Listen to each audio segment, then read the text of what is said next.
20.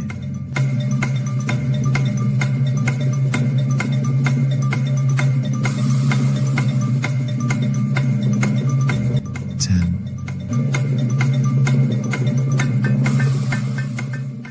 5.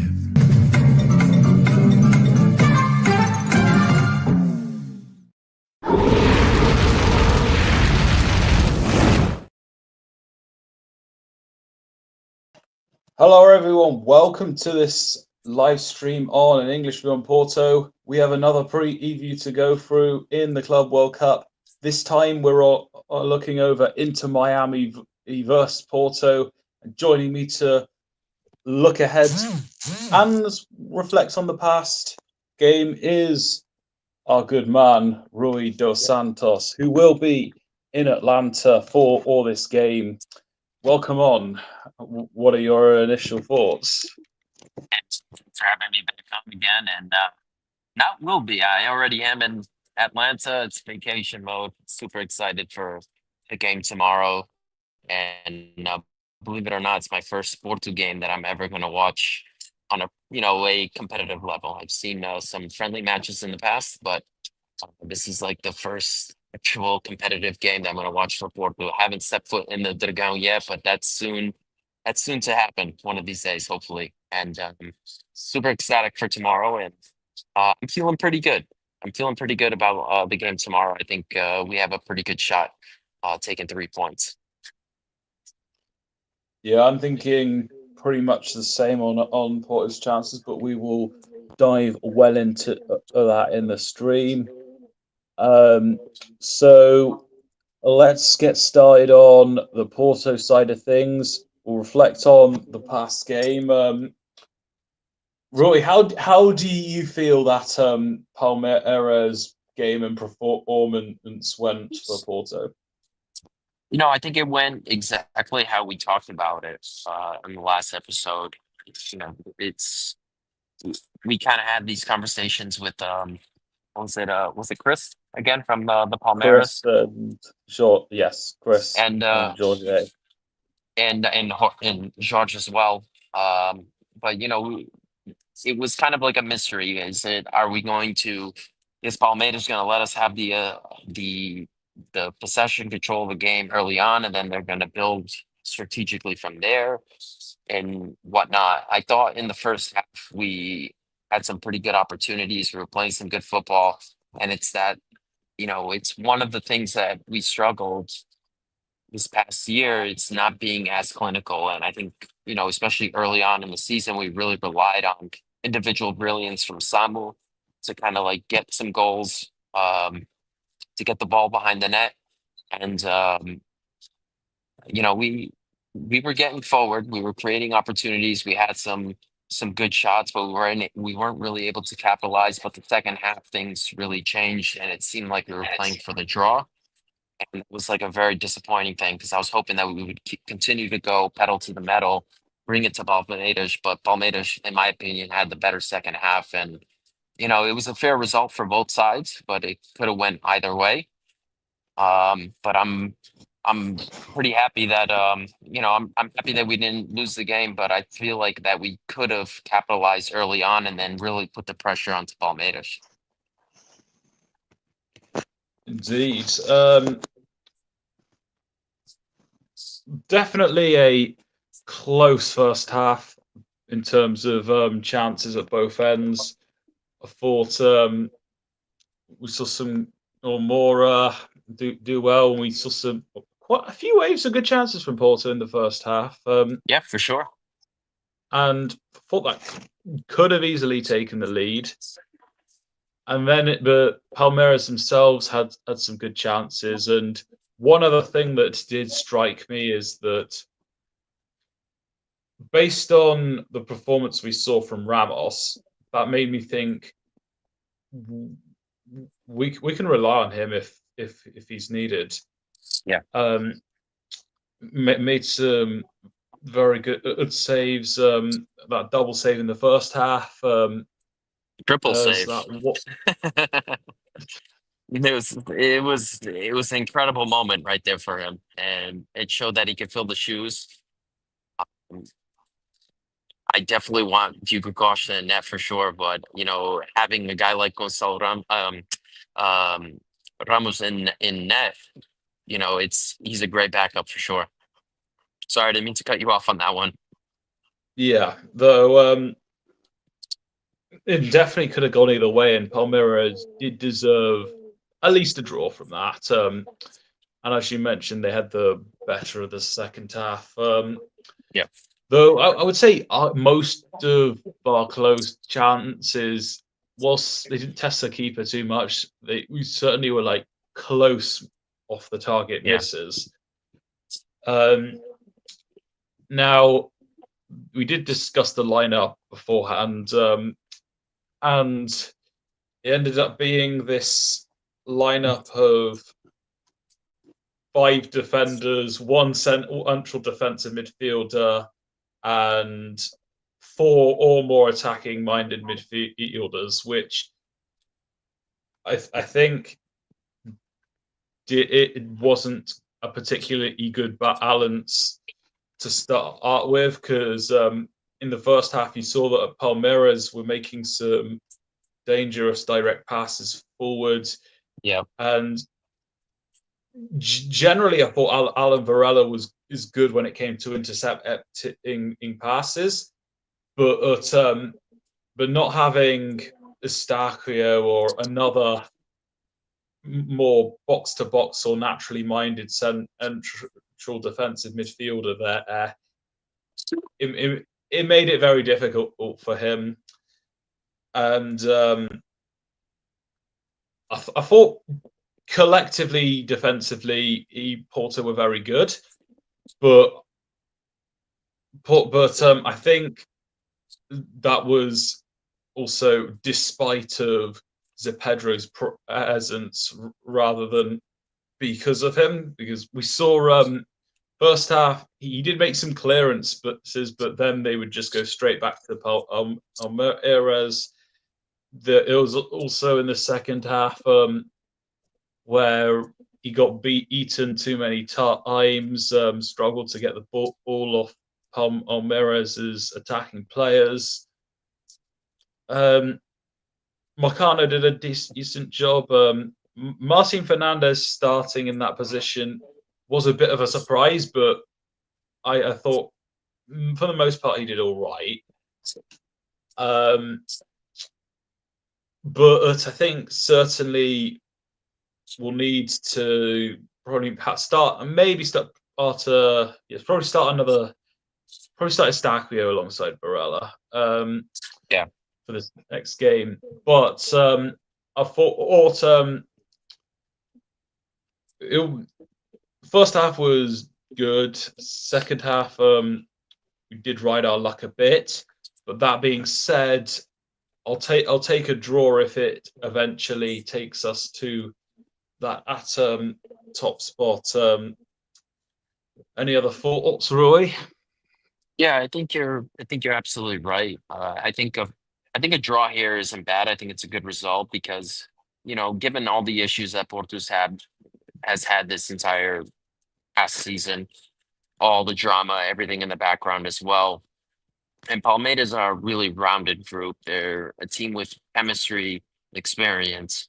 They've gone far in the Copa Libertadores. They've won in the last 4 years, and they're consistently in the top two.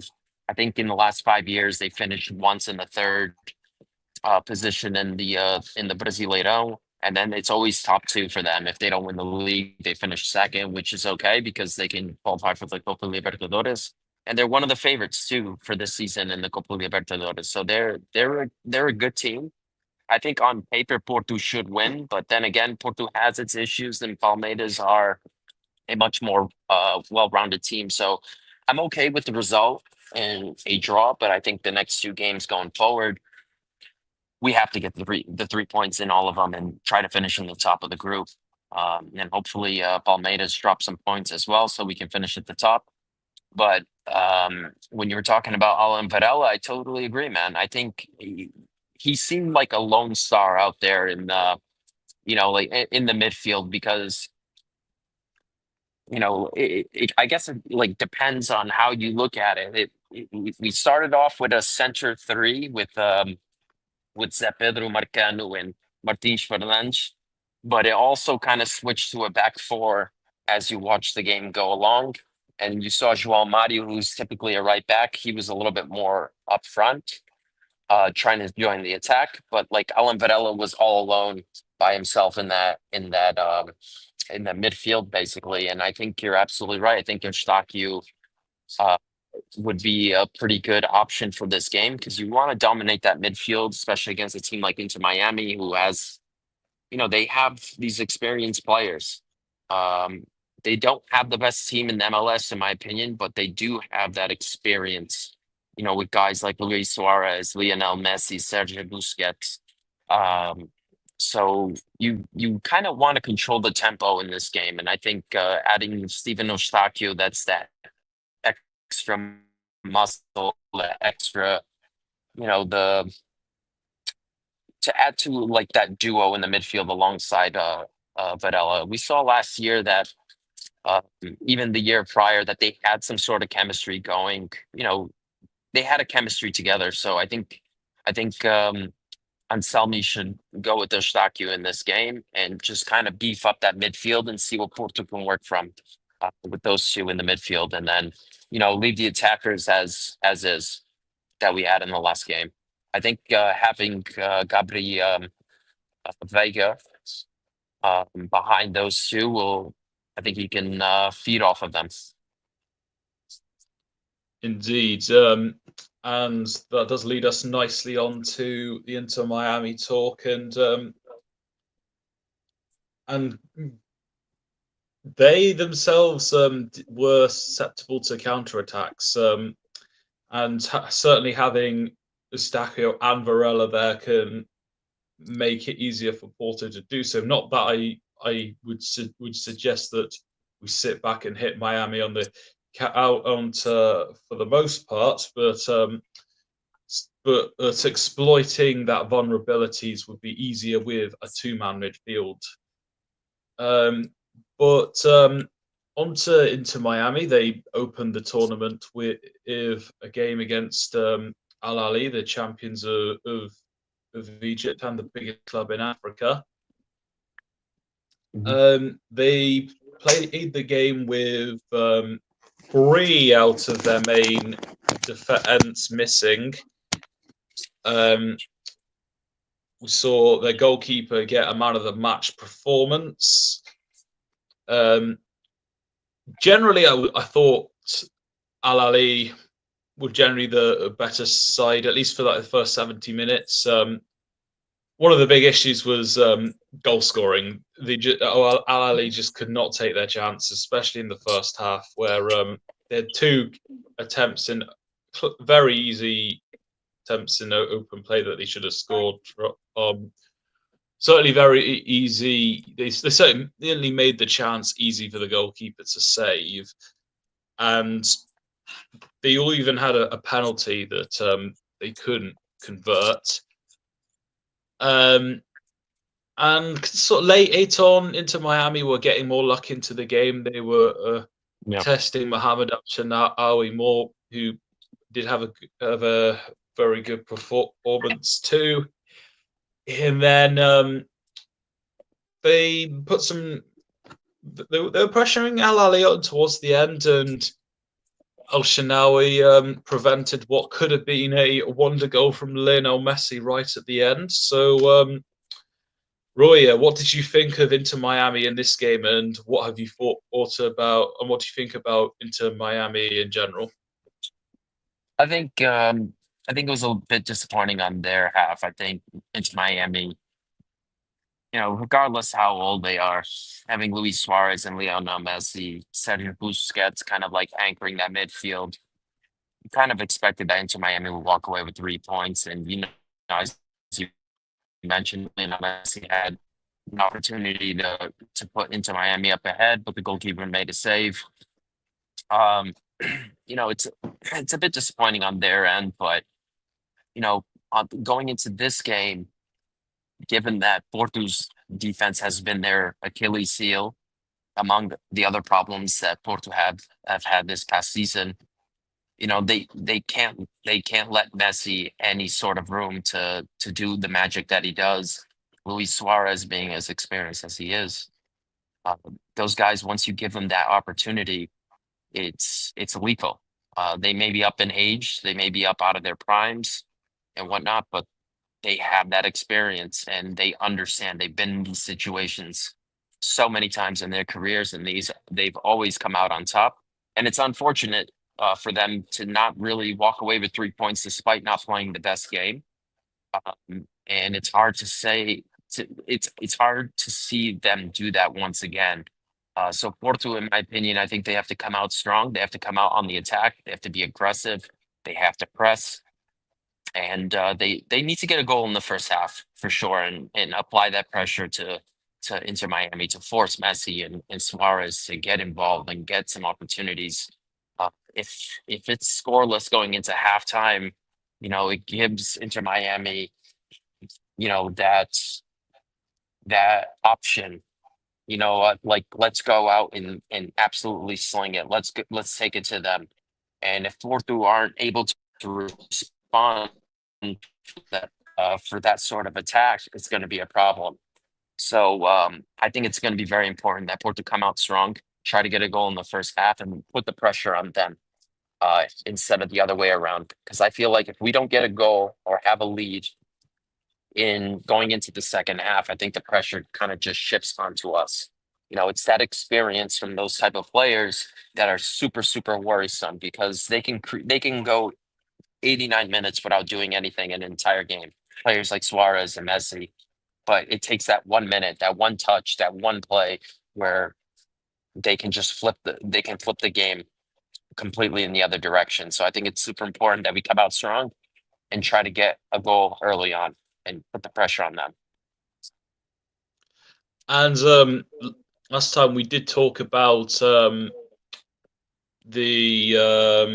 was it? We talked about the formation and how 4-4-2, no, 4-2-3-1 would most Yeah. likely suit our squad best, given the signing of Gabri Vega.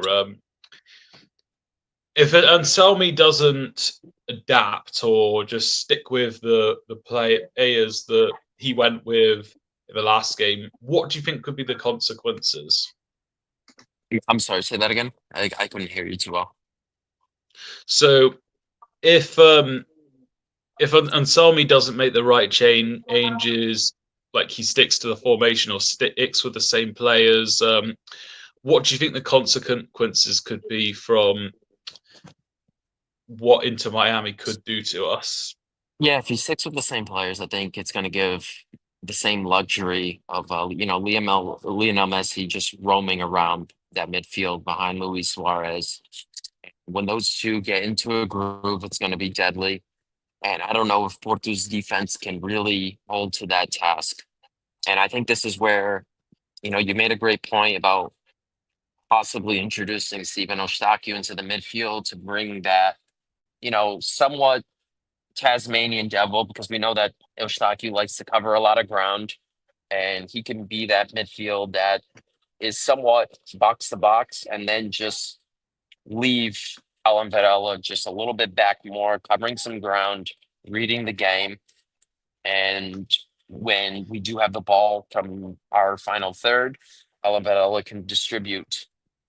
So I think in this game we're probably going to see the same guys, probably even the same formation as well. But I think we're going to have to see Steven Eustáquio be introduced into that midfield and try to change the trajectory of this game and probably dominate from the midfield. I think Eustáquio would be a good fill-in for this game in particular, for the reasons that I gave, just to add that extra body in the midfield that can kind of help cover and disrupt Lionel Messi's game. So him and Luis Suarez don't have that fluid connection, if you will. So I think, replacing Eustáquio with either Martin Fernandes or João Mario, and just kind of like introduce to a two-man midfield, even if we do have a back three, have a two-man midfield, two wing backs, and three center backs. Maybe that could change things a bit. but I think Porto needs to be a little bit more secure um, in the midfield. And I think having that will add some sort of solidity in the back as well when into Miami are trying to get forward. That's the thing. It doesn't take much for players like Lionel Messi and Luis Suarez to get something going, and Porto have to be sharp in this game. And I think adding Stephen Eustáquio in, or even dropping Gabri Veiga back and adding someone else going forward, that could also be an option too. But I think something has to change more in the midfield in this game than what we saw against Palmeiras. And plus, going with a 4-2-3-1 would you get Eustáquio and Varela, and you would still have Yeah. Vieira, Vega, and Rodrigo Mora playing. Yeah. We seem to cover quite a lot in 20 minutes. I'll try and I'll see if we can can save the lineup section for the 30-minute mark. But the next thing I Sure. will ask is what are the weaknesses of Inter Miami in your opinion, and where do you think Porto can exploit them? I think it's defensively. I think Inter Miami in if you wanted to equivalent to the MLS, they're somewhat like Porto. They have some good players, but I think the defense is their number one. It's their Achilles heel. So I think Porto can exploit that. And this is where I believe that we can get a rhythm early, be aggressive going forward, try to get some goals, try to get a lead going into halftime. And I think that's what's really burnt into Miami very much from success since Lionel Messi and Luis Suarez have joined the club. Their midfield is also not that great. So I think there's some holes, but you do have Sergio Busquets, who's well experienced and still a very good player for his age. So I think there's some spots on the Inter squad where Porto can take advantage of, and this is where I kind of feel optimistic that Porto can walk away with 3 points. They have to be aggressive, and they have to go forward. They have to go for it. They have to go for the goal, get some good opportunities, and bury them. And I feel that if Porto have a lead going into halftime, the pressure's on Inter. And then if Porto are struggling to get something going, the second half, I think the pressure is going to be on Porto. And we don't want that pressure because we don't want to settle for a draw. We want to settle for 3 points. We want to get those 3 points because it's so crucial in this stage of the group stage. Second game after coming off a draw, you want to get 3 points. You want to get 4 points off of your current situation. So it's going to be very crucial. I think being very aggressive is going to help Porto out a lot, and hopefully Samu, Vieira, Rodrigo Mora can all get involved and get something going early on and put the pressure on them. Indeed, I do think if we do have the ball there more often, we're going to be in a stronger position because I think because Inter Miami are going to want on the ball, and I think they're going to be more comfortable with it. I'm in terms of attacking this Inter Miami back line. Would you say there's like a specific way we've got to go about it, whether it be direct long balls or attack going down the flanks, maybe tiki tack is any kind of what do you think like the best way to exploit the defenses, or do you believe that we can basically mix it up? If Inter Miami are a little bit more relaxed and letting Porto control possession first and probably try to figure out things as the game goes on, when Porto have possession, I believe Porto are going to dominate in possession in the first half. Um, and it can go either way. It could, as long as we're getting some good opportunities out for Samu, if it's inside the box, playing out wide, get some runs in, create some space, whip some crosses in, see if you can get something going that way. If not, if we're still dominating in possession, we can tiki taka our way, control possession, find the open spaces, make it the right passes, see if we can break the lines of the defense and get the goal scoring opportunities. This is where Porto have kind of struggled this past year. They almost look like uh, a prime, not a prime Atletico Madrid, because when they were in their prime, they were very good. But in some seasons, Real Madrid, Atletico Madrid, I'm sorry, when they were in La Liga, they would be given the possession and they're playing against a smaller team that they should be dominating, but they seemed like they didn't know what they were doing because they were just so used to being so dominant, being more in the back and relying on the counterattack to get their goals. That's how lethal they were at that. But when they were possession dominant, it almost seemed like they had to force their goals in.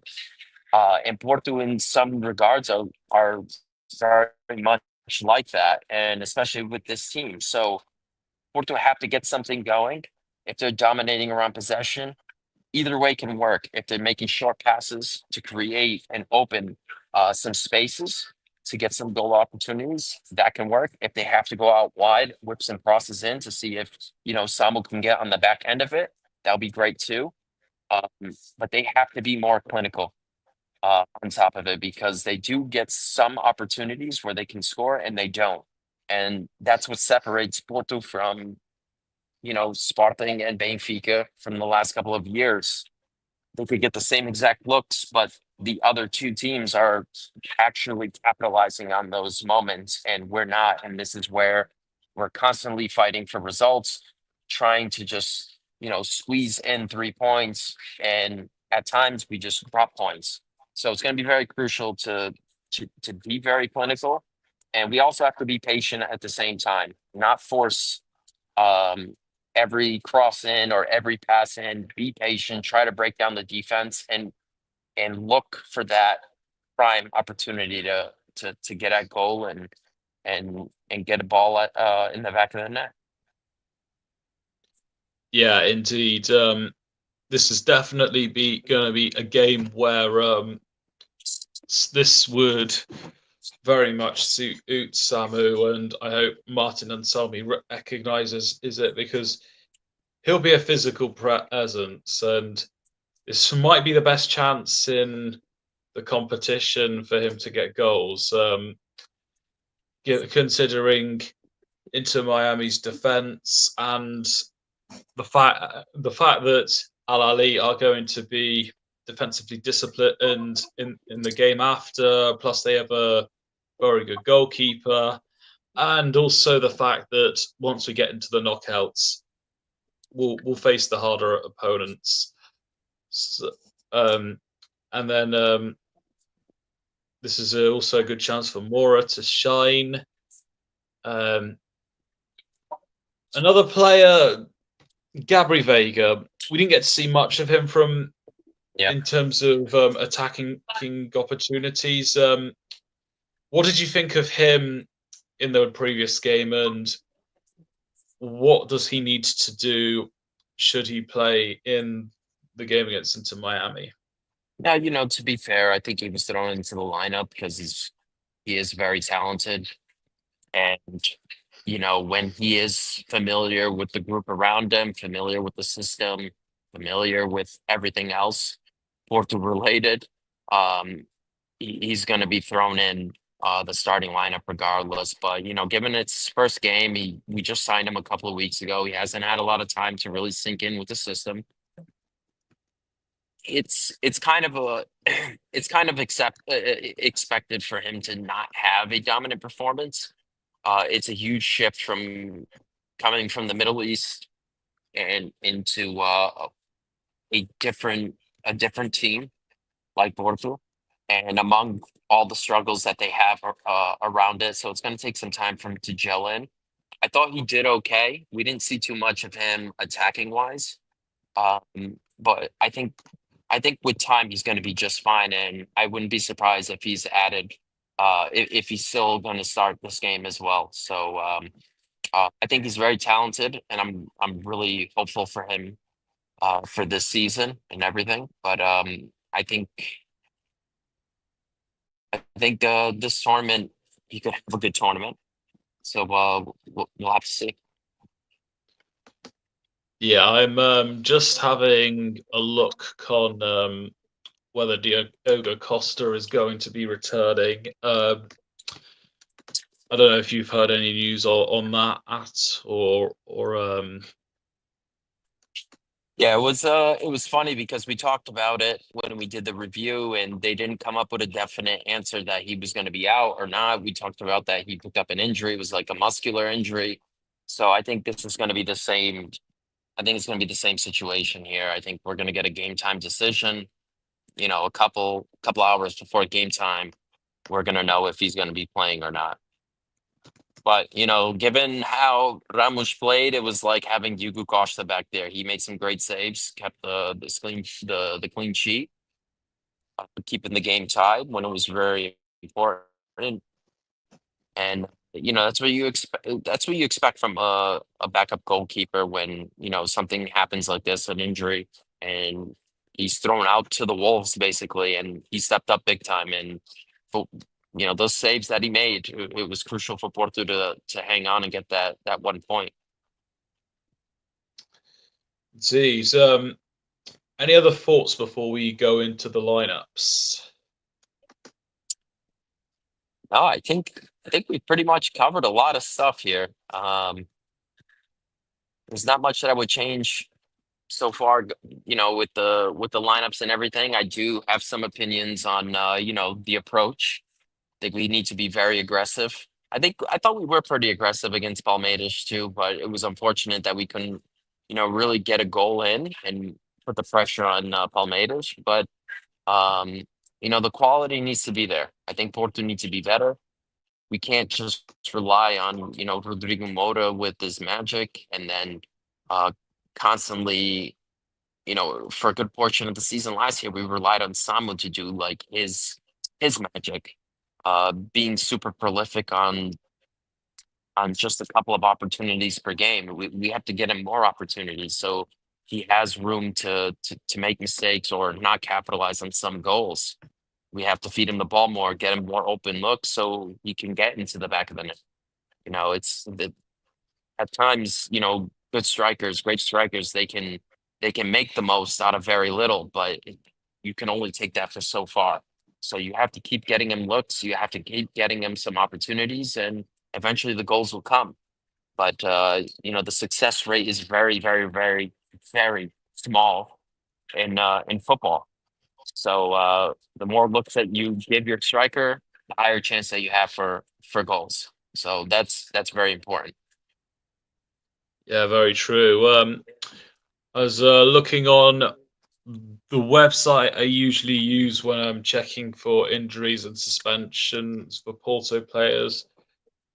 I don't know how reliable this is, but it said that Costa is expected to return in late June. Now that hasn't specified when in the latter end of June that's going to be. But for me, I'd interpret late June as like the last few days, maybe last week, something maybe. So that I think that might mean that. I mean, we won't know exactly, and the source itself is not 100%, or certainly not a verifiable one. So, Right. but there's more chances that Costa doesn't start in this game. But let's get into our lineup predictions now. I think what we want with and agreed on that being that being, well, goalkeeper Costa or Ramos will take either. Um, right back Martin Fernandez, Perez and Marcano at centre back, Francisco Mora left back. The DMs of Varela and Estacio, that three of Vieira, Vega, and Mora, and then Samu who up top. But chances are we're not going to get that, and Sami will still stick to a few individuals. What do you think the lineup's going to be? I think you kind of hit the nail right on the head with this one. I think maybe Perez is going to come in for Zé Pedro. I think he's the better defender, and we know your famous expression or saying for Zé Pedro, what he's like, like a broken condom. But I can also see, for the last game we saw Martins Fernandes being, as that back three. But you saw the formation change where he ends up being the fullback and Porto are in back four and João Marius kind of being more up front. But I can see totally Perez coming in for Zé Pedro, and I think Eustáquio coming in for either Martins Fernandes or João Mario. I'm okay with either of those two being at the right back position. I prefer a little bit more on Martins Fernandes because he's a little bit more defensively sound. But either or, and then pretty much you're gonna see the same. You're gonna see Sambo, you're gonna see Fabio Vieira at the right wing, Rodrigo Moura as your number 10, and then Gabri Veiga being that left winger. So not too much Francisco Moura as your left back or left wing back. And that's pretty much it. Same, I see us going in with the same formation. I was super hopeful. If this was FIFA or EAFC nowadays, you would probably want to put the 4-2-3-1 formation, but it's not like that. And football in reality is completely different than in a video game. But I think a lot of politicians would like to see that 4-2-3-1, but Martin Salmi sees the team better than we do, and he's a professional at what he does, whether we like him or not. He's gonna put the team. He's gonna deploy the team the best way that he sees fit, and that's it. If there's some changes for the same formation that he wants to point out, it's those exactly. I think Eustáquio needs to be implemented right from the get-go, and probably get rid of one of the right backs between Martin Fernandes and João Mario. Okay, so one thing I wasn't quite sure on is you had is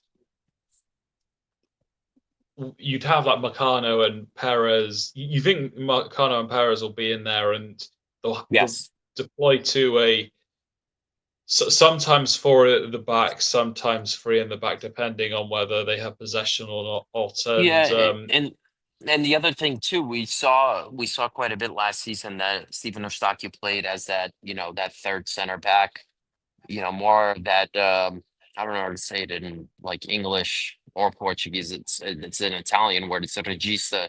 It's almost like what Leonardo Bonucci was for Juventus. He was that center third.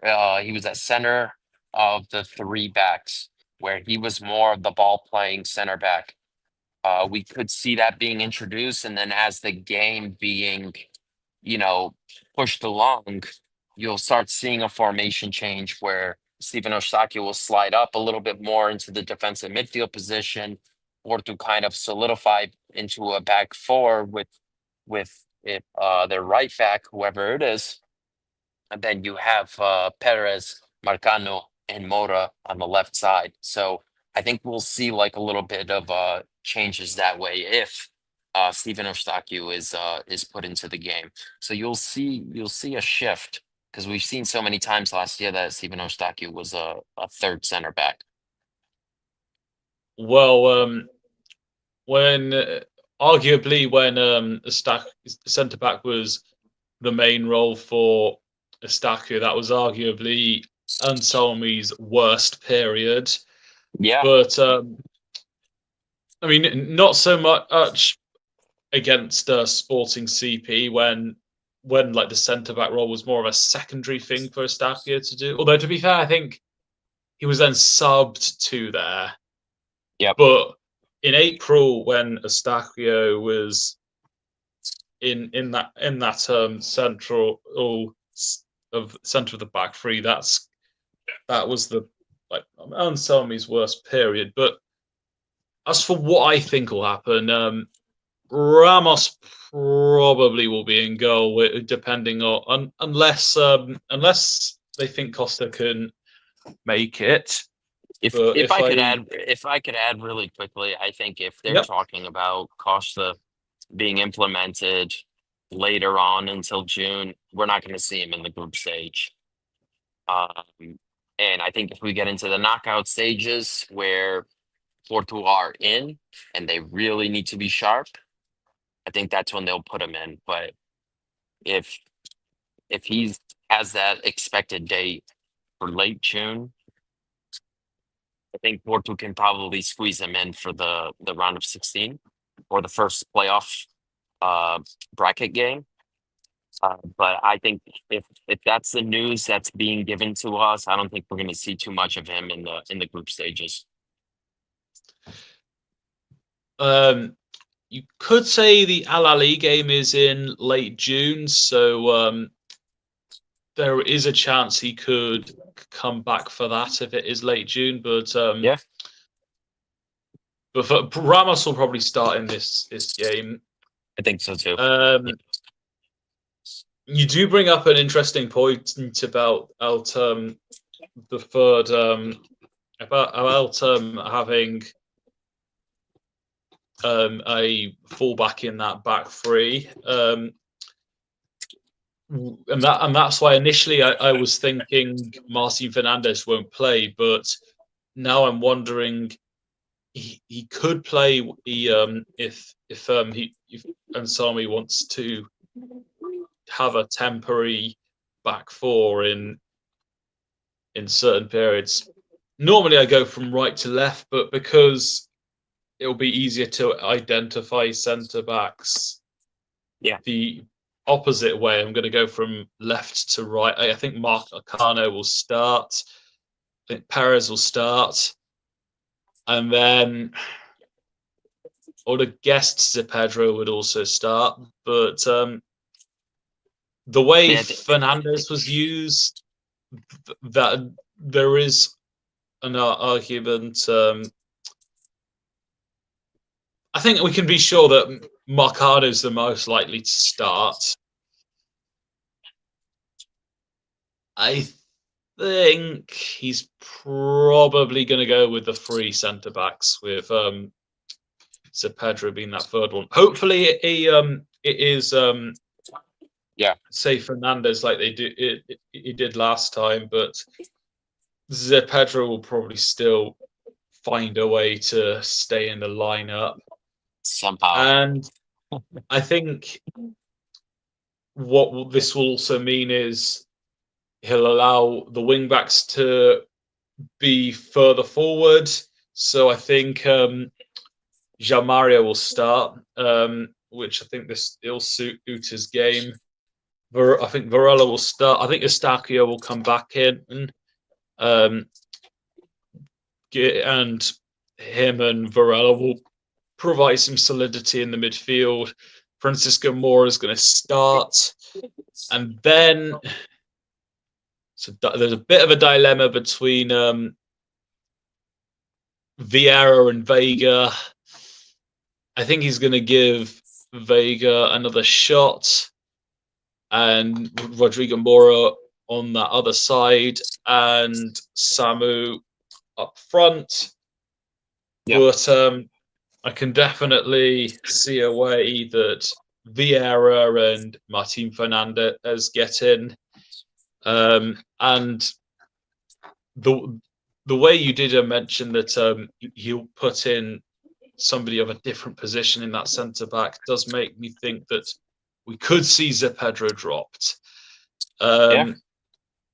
So Or I think probably Paris dropped, and we'll still see Zé Pedro for whatever reason. It's always a mystery with Anselmi. So it's really hard to predict it. Like we talked about in the last podcast. For me, my formation, that 4-2-3-1 with the players that I wanted was like wishful thinking. Because I think that's how you could possibly maximize the potential of this team. yeah, But Anselmi, for we can love him, we can hate him. He does know the team best. So if he's going to deploy the back three with the players that he chooses, it's what he feels that is right. Um, and going by it, it seems like you and I have mostly an understanding with like maybe one or two players that we could see different. And it's just a mystery. yeah, I and felt like with Conte Sound, it was much more what he would do. you cut out after you mentioned Conceição. Yeah, so with Conceição, what I was saying was with Conceição, it was like much more predictable. Like we always, like as much as we wanted some different changes, we always kind of knew what he was going to do with the players that he had, with the same formation that he wanted to deploy. With Anselmi, it's not as predictable. It's a little bit different.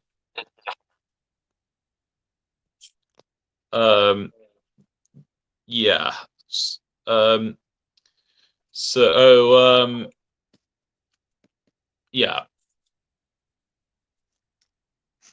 Trying to feel like there was something else. But oh yeah. And you alluded to this as well. The main reason we suggest 4-2-3-1 is probably the best formation to go with is because we think it suits the best players in our team. But I digress. And in terms of the Perez, Pedro, if it is going to be one of them that starts, to be fair, Perez didn't start in that first game, and made me think because he was the main centre back last season, it was probably a fitness thing that he didn't start. And Yeah. I think he'll play also partially because Irva and Selmy, there's a fellow country bias there. But even then, Paris is like one of the best centre backs. So yeah, certainly we're going to see Marcano in there. But Yeah. and of course, for those watching, do leave your thoughts in the comments. We will be getting on to our score predictions in a very, very soon. So again, we've got to win. That's for sure. And 3 hours earlier, we'll probably see probably a decent game between Al Ali and Palmeiras.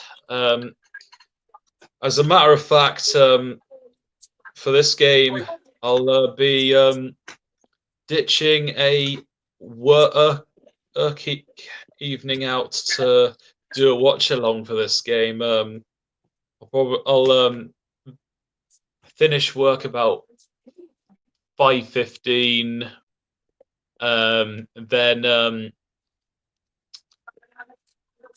I'll go with the team that I'm going with to eat out, and then something like 40 minutes before kickoff, I'll get a ride home and have that watch along set out, Budweiser's out, and watching the game.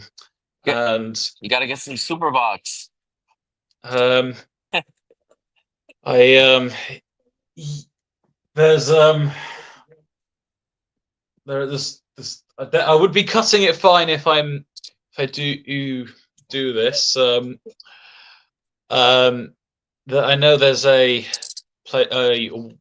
least one wine shop in Bristol or a spirits place that does do super bock. And someone has commented about the lack of super box from me. But regardless, I think the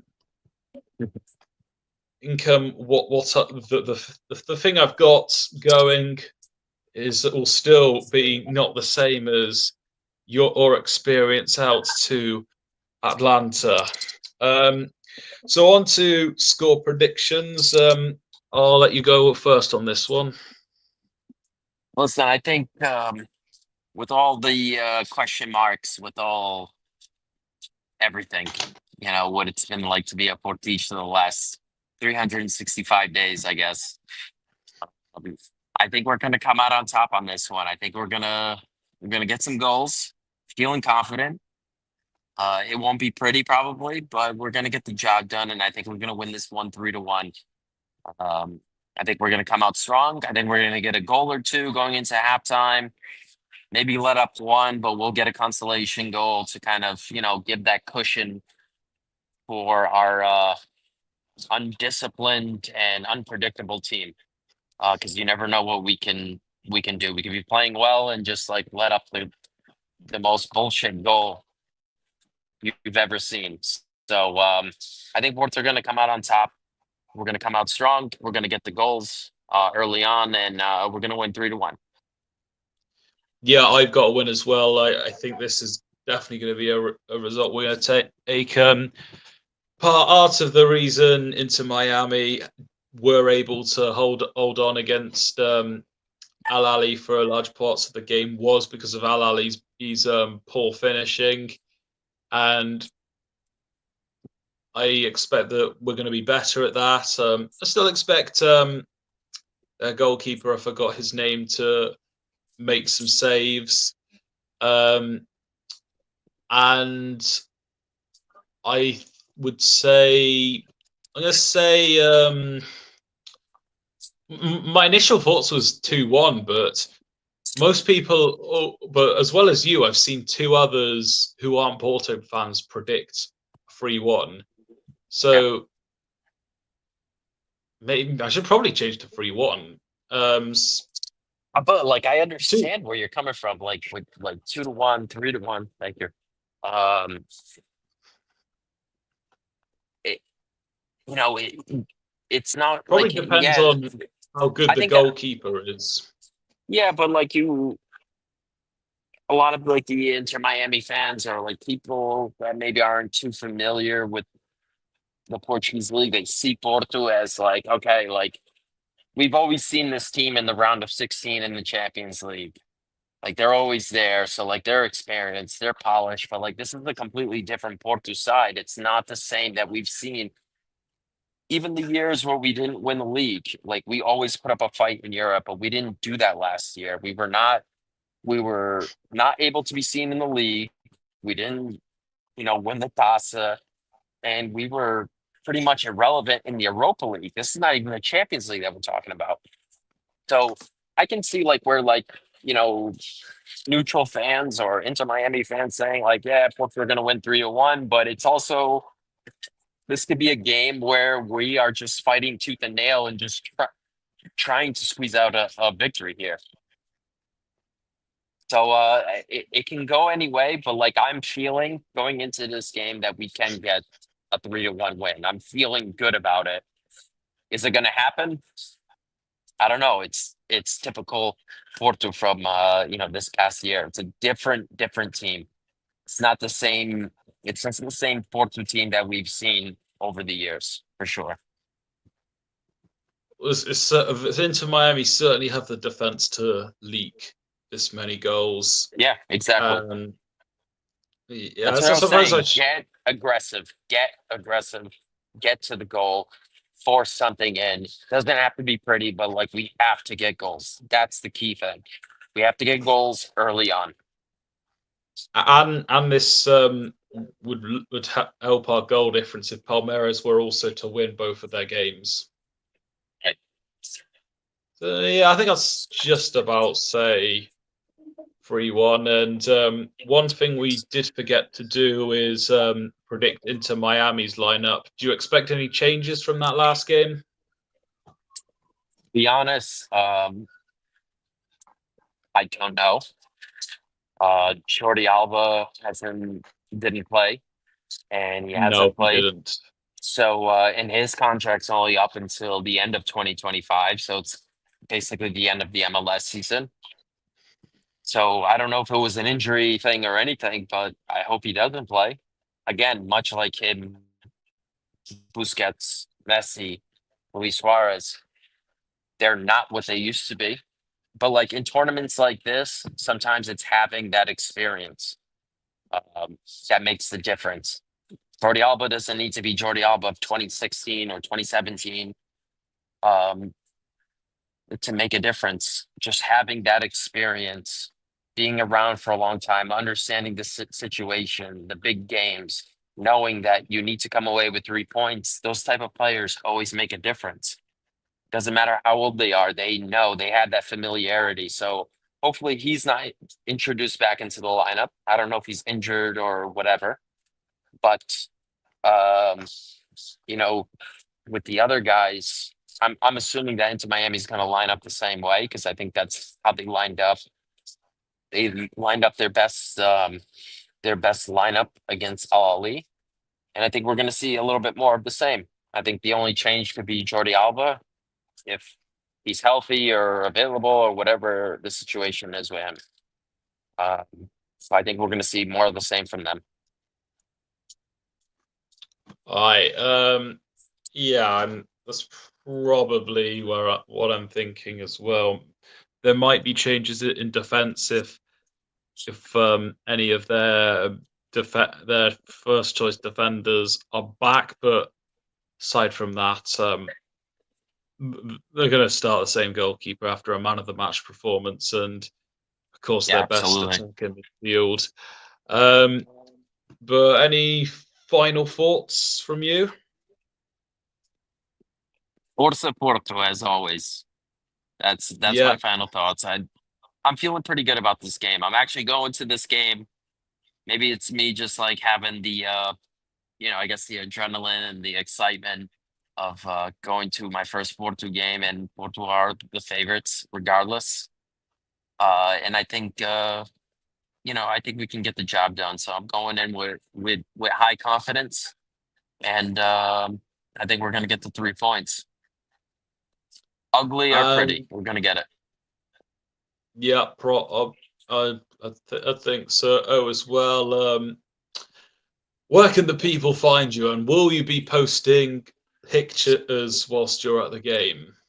Yeah, so Porto are having a meet and greet tomorrow morning at 10 a.m. local time in Atlanta, which is New York time, Boston time. And they're having a meet and greet at 10 a.m. at a beer garden here in Atlanta. And the legends, Lucho Gonzalez, that might be a little bit before your time, Matt. And then there's I've a guy, Cubillas, funnily enough, El Comandante.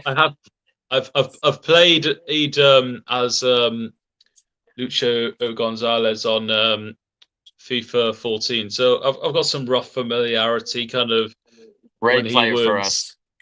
Great he player. was he was like old, but still had like one of the captaincies of the team. Yeah, he had a couple of stints with us. His first stint was definitely much better than the second. But he was an original. He was amazing to watch. He was a commander on the field, El Comandante. So he's him and Cubillas, who is a Peruvian international. He's a Porto legend from the 70s and I think the 80s as well. They're both going to be in at the beer garden here in Atlanta, and hopefully I can meet them both, and that'll be awesome. And I messaged our friend Nino from the Tuga Tuesdays, and I told him because he's from Peru, and I told him I was like, listen, man, I might be able to meet Cubillas. I hope I do. And he responded to me just a few minutes ago saying, "Brother, you will meet him." So hopefully I'll meet the both of them, and it will be an awesome moment to meet with two Porto legends, two great players, contributed domestically and in Europe. And hopefully I get to meet them, and hopefully, most importantly, we win the game tomorrow. And I'm super ecstatic to watch my first Porto competitive game. And hopefully it's a dub. I'm excited. And Absolutely. to follow me on to answer the other part of your question, to follow me on social media, X or Twitter, however you refer to. You can follow my personal page at Ruizinho92. You can follow my podcast page, which has been dead for the last year, but I think we're going to relaunch it pretty soon. You can follow at the Porto Podcast in English. It's at FCP, at FC Porto Pod ENG. Yeah. I'll if I haven't got all those names in the description, I'll definitely edit that in afterwards. If I'll try to remember at least. But well, but I certainly think the Porto page will be active enough. Well, we'll see some stuff in the beer garden and at the Mercedes-Benz Stadium. But yeah, we're gonna round it off there. Thanks to everyone who's joined live watched on the replay, and thanks Rui for coming on. On Sunday we'll be live again. I think I'll be able to. I'll also be able to fit in a shorts review or maybe even another review of some kind of this game between Inter Miami versus Palmeiras, against Porto, and then on Sunday I'll be live again at an earlier time, and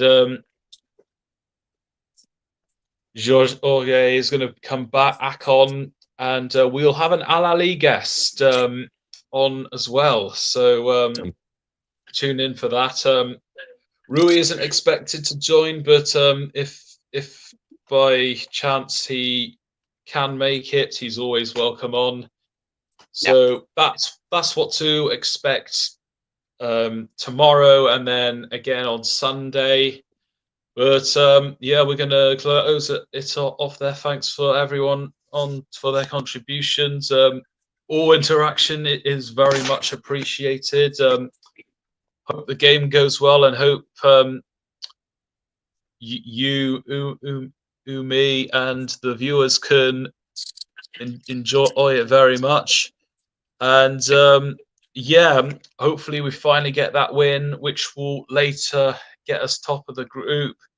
And until next time, Forza Porto. Forza Porto.